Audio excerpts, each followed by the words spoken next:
Greetings, and thank you for your commitment to garden enhanced nutrition education after school. If you missed the bite sized video series 1, you can bookmark this video and come back to it after watching that series. And just a reminder, you can access the slides by typing the short URL into your internet browser. My name is Carrie Stroll, and I'm the founder and leader of the School Garden Doctor. In this second video series, we'll be growing deeper. I'll provide tips for engaging kids in the garden, highlight resources for crop planning, and suggest ways to maintain your garden. So let's get started with part 1. What are the benefits of gardening with children? Although the children in the photo are very young, they are capable of learning how to garden and learning in a garden. The earlier, the better. Gardening supports brain development, fosters curiosity, and provides opportunities for socialization. It also introduces kids to fruits and vegetables. Research suggests at least 9 reasons that gardening is so beneficial with kids. So the last thing we want is for maintenance to get in the way of being able to take kids outside and enjoy the space. It does, however, take a little bit of planning ahead of time. You'll need to select an area that gets at least 6 to 8 hours of sun per day with good soil, access to water, hoses and watering cans, soil, seeds, and plants. And you'll also need some basic tools such as trowels and shovels. Be sure to check with local garden centers or big box stores for donations.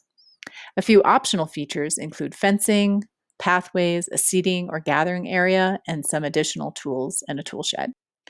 Regardless of the age of your students, you want to consider what best practices need to be in place and taught in advance. A few guidelines are listed here. Be mindful of safety as a starting point for creating rules.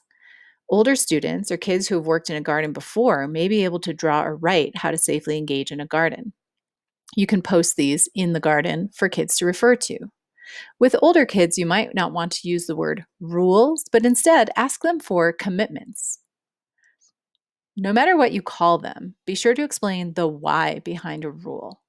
Honor kids' comfort levels and never ask them to do something they're not fully capable of doing. Invite kids to reflect on their performance and have the right kinds of tools for the job. It's really helpful to put kids in charge of enforcing rules. One of my favorite guidelines for tools is over the head, back in the shed.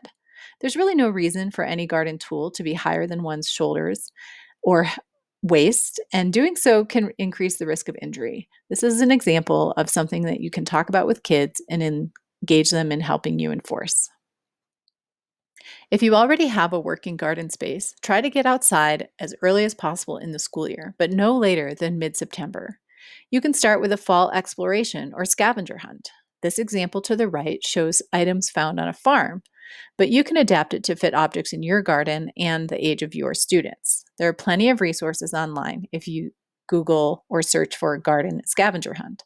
I recommend starting with a lesson like this before you dive into your curriculum because it gives you a chance to introduce the garden safety guidelines and best practices, as well as the boundaries for garden lessons. Sometimes the weather can be a barrier to taking kids outside. Microgreens are an excellent way to expose kids to tasting lessons using sprouts of common crops that can be grown indoors.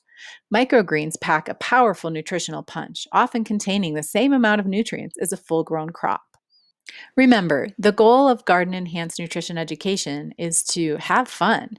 So be sure to select ripe crops and do a taste check for ripeness. All foods taste better when they're ripe, and kids are always tempted to pick unripe fruits and vegetables. If you have a lot of peaches on a tree, picking one early and tasting it is the best way to convince kids to wait. However, be prepared for this technique to backfire. I find that modeling can be very useful here, saying something like, I'd really like to pick that peach right now, but I know I'll enjoy it more if I wait. Video Series 3 will have more tips for food safety, but good hygiene extends to the garden as well. Harvesters should wash their hands before picking foods, and food should be rinsed under running water before consumed.